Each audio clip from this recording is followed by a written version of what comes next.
Hey guys, Matt McKeever here with Michael Rosehart, and so this is just another episode of Smash or Pass, and so this is just another video series in the Mike and Matt on fire. Nice. In this video series, we just take a look at different rental properties that are posted on Kijiji. Based on just the information that's provided in the ad, we kind of talk about what we think about the property. You know, is it a good deal? Can we see potential there? And we just kind of talk through the logic, and hopefully you guys learn something from it. Again, we just kind of searched Kijiji. We just went through the houses, typed in the word rental, and this is what came up. So we have an East London 3-bedroom home. I already like the price point. So what was the price point there, Matt? 131. Yeah. So we're talking 131.5. Oh, it's looking nice. Looks like newer siding there. So we're not big on information. So great rental alternative or investment. Solid 3-bedroom home in East London, newer bathroom, some newer windows, doors, and flooring. Available anytime. Then just the sales guy's info and the address. So 861 Steadwell Street, London. Just while Matt does that, a big pet peeve of mine is when there is no, they're claiming it's a great rental and there's no information on the potential rents, if it's rented. Nothing. Just no interior photos. Yeah, just poorly marketed, and I think it's like, who are you hoping to sell to? Yeah. So that's the area. So as an investor, if I'm looking at 100 properties, this one's not even gonna get on my screen because I'm like, oh, yeah, there's nothing here. Next. Yeah, because like you're gonna have to do a lot more heavy lifting to even just get into this. But so here we found where Steadwell is. So it's near Hamilton, Egerton. The area that we're calling ham and eggs these days, trying to make it trendy. I just bought over here, so it'd be awesome if this place could become trendy. So we can see, like, it looks like still a nice clean property. So jumping back over, so all we know is that it's a 3-bed. That's that. It looks. Oh, there are pictures maybe. Oh, is there? Oh shit! They've changed the format here then. Yeah, they revamped it. I don't like it. It looks big. That's a small bedroom. Floor's kind of an interesting. Is that the same? Okay, that is the same room. Like, they lipsticked it. Mm-hmm. They painted the cabinets. Mm-hmm. Kept the hardware though. That's the master. Looks like, unless the door literally can't go any further, in which case it's just one of those half and halves. Siding looks newer. Windows are boarded up, so the basement's probably not much of anything. Agreed. Typical to the area and the age. House. Yeah, exactly. Okay, she's not bad for a little family property. Mm-hmm. See if there's anything else. 3 beds, 1 bath. Good. Yeah. All right. So I'm passing. I'm passing too. I'm gonna go first, if that's cool. So my thoughts are on this pass. To be honest, I don't think it's terrible. I think there's a way you can make this a cash flowing property based on what I'm seeing here. It's gonna need a little bit of love because some of that stuff is dated, but maybe you just change the flooring here, painting everything, and hopefully limping through the rest. But the reason I'm still passing, even though I'm saying I think you could probably make this cash flow, like, it looks like a decent sized house. You know, a house in that area could rent for anywhere between probably 800 and 1200 plus utilities.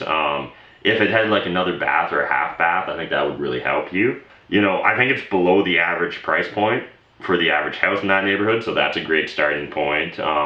It's probably not even completely inconceivable that you could attempt to flip on this property, particularly if you could negotiate down a bit. Like, if you could get it about 20% lower than asking, I think, like, buy this around 100. I think that gives you some more breathing room if you were to try and BRRRR it or flip it or whatever. Just right now, I don't know.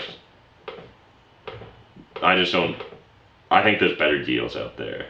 So that's why I'm passing on it. But if you were to buy this property, I don't think that you've made a terrible mistake. I just think that you've probably, you know, I think you have a pretty safe floor, but your ceiling's really low too. So I think that, like, your bandwidth is really narrow. So that's my thoughts. Agreed. I passed because a couple of reasons. One, it's out of my scope of, like, I have a few key areas that I really focus on. This one's out of the scope. Like, ham and eggs is pretty far. I do have a property on Hamilton Road, but out like towards Gore. I'm not really huge on the area as far as like long term. I don't know. But also, again, I think the same point you're making, the ceiling. I think that like if I was going to buy this property, any property that I want to buy now, I want to make sure it had potential, right? I'm a sucker for potential. Yeah, I guess so. Like a little, but like, does your perspective change from who you are today versus who you would have been before you bought a property? Oh, definitely. Yeah. So like as a first property, when I was starting out, it was all about me living there and house hacking on my first deal, right? So could you house hack and rent out rooms and live here and fix it up a little bit, make a bit of sweat equity, maybe 20 or 30 grand if you negotiated pretty well. Yes, I think you could. It's an affordable starter house. If you're looking to rent out a few bedrooms, it's probably you can make it into a 4-bedroom. I would bet, I would think it'd be possible. 4-bed, 1.5 bath, pretty safely. Hard to tell. I haven't walked through it, but there's definitely a bit of potential there. Again, I think that the margins are too slim for me to ever make anything on this property. So I would never go for it. And then as a rental, it doesn't meet my 1% rule. And it's also just a small property. Like, my perspective over time has changed, right? Whereas like $100,000 property to me feels like almost a waste of time. It's a waste of a mortgage. It's a waste of the effort. One of my mortgages. And the due diligence and stuff. Because like honestly, the due diligence on a $100,000 property or a $500,000 property isn't actually going to be a lot different, right? Like you're going to go through, you're checking the same boxes, looking the same stuff. Same with like some banks get sticky these days on the number of total mortgages you have. So like a lot of banks would rather see you have one mortgage for $1 million than 10 mortgages for 100,000, right? They most definitely so would, that's just something that as a growing real estate investor, you definitely want to keep in mind. So I think that, just because of all those reasons, that's really why we're kind of passing on that guy. You might have a couple $100 a month cash flow on the property. It's just not a huge amount of money. Like again, I think, like I said, really controlled bandwidth where I think you wouldn't lose much money, but if you're not making much, why are you kind of doing it, right? Is it even 1% rule? I don't know. You could maybe get like unless you negotiate it down. Exactly. Yeah. Okay, so we're going to jump over to 28 Wellington now. So we have a prime rental property in the Old South, asking 205, and we got a video. Oh, this is a PC 275. You know, those guys have been doing a good job with their marketing strategies. I see a lot of advertisements and things.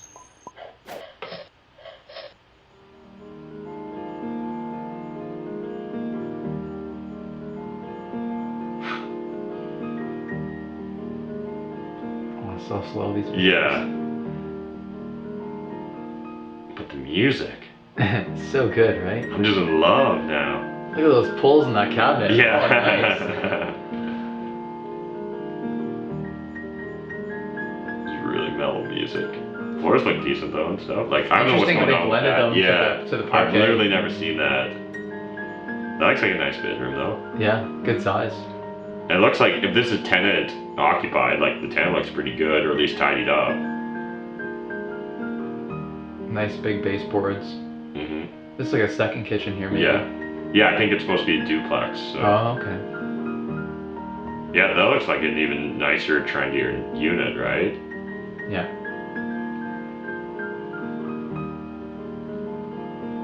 Tenant owns the vehicle. Yeah, that's a good plus. sign.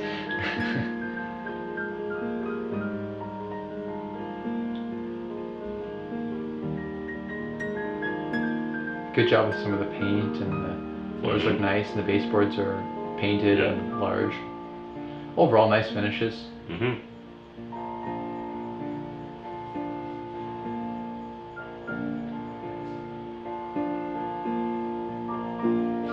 Light bulbs are burnt up.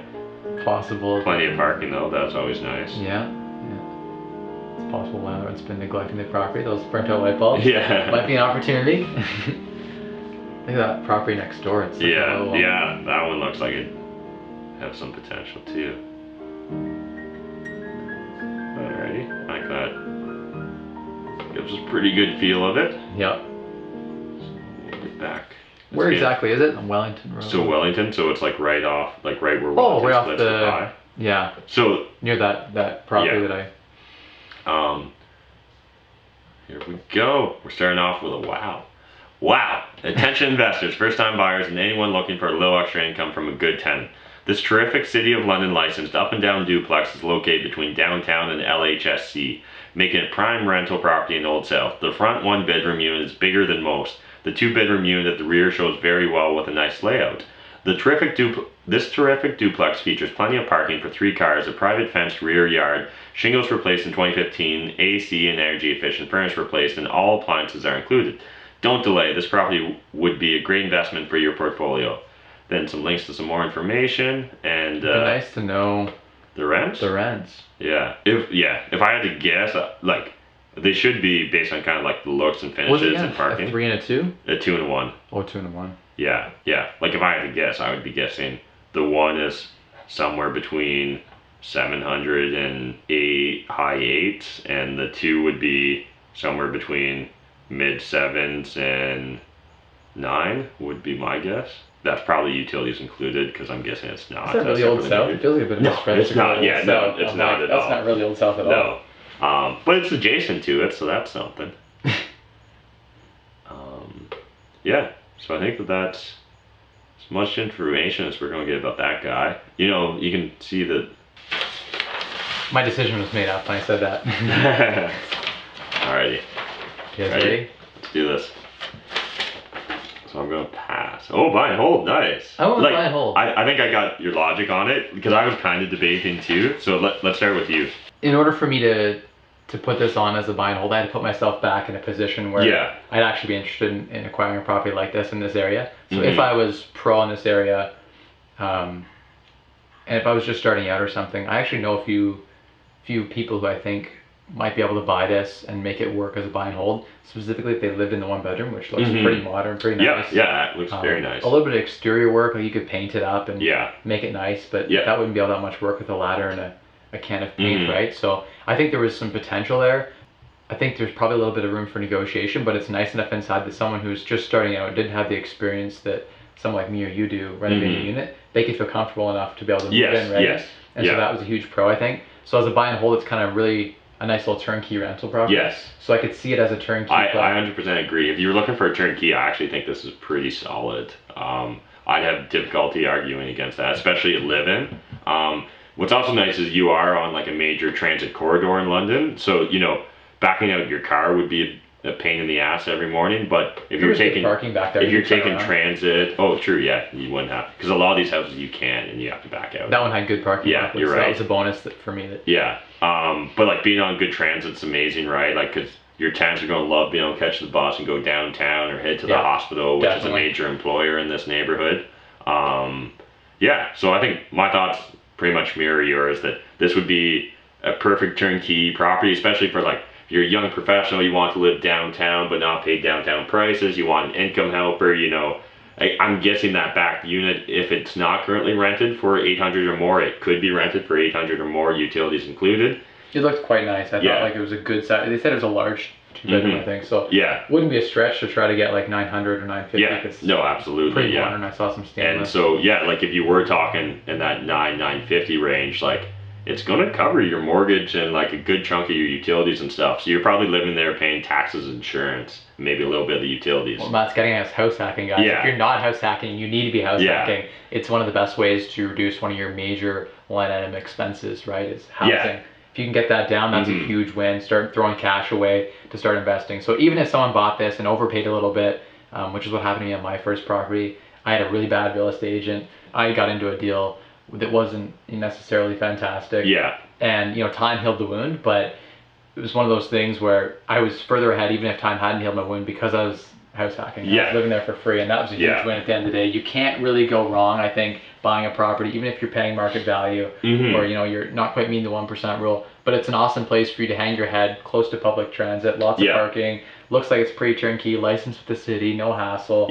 So in that sense, I think in the right, depending on your parameters of your portfolio, I think it would fit in someone's portfolio as a buy and hold. 100% agree.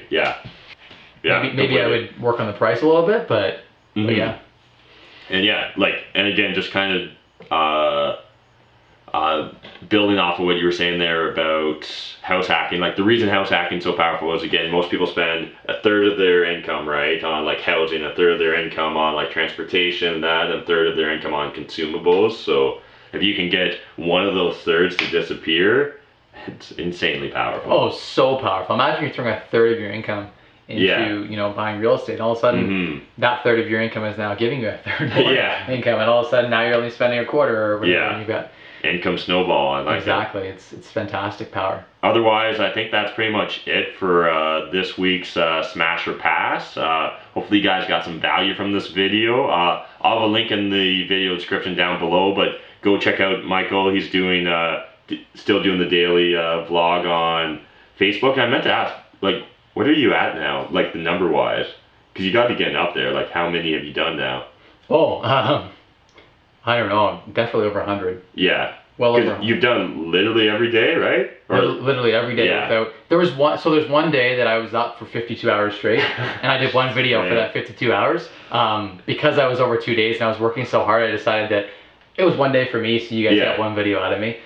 So excluding that, yes, I did a video every day. So that's a fair compromise.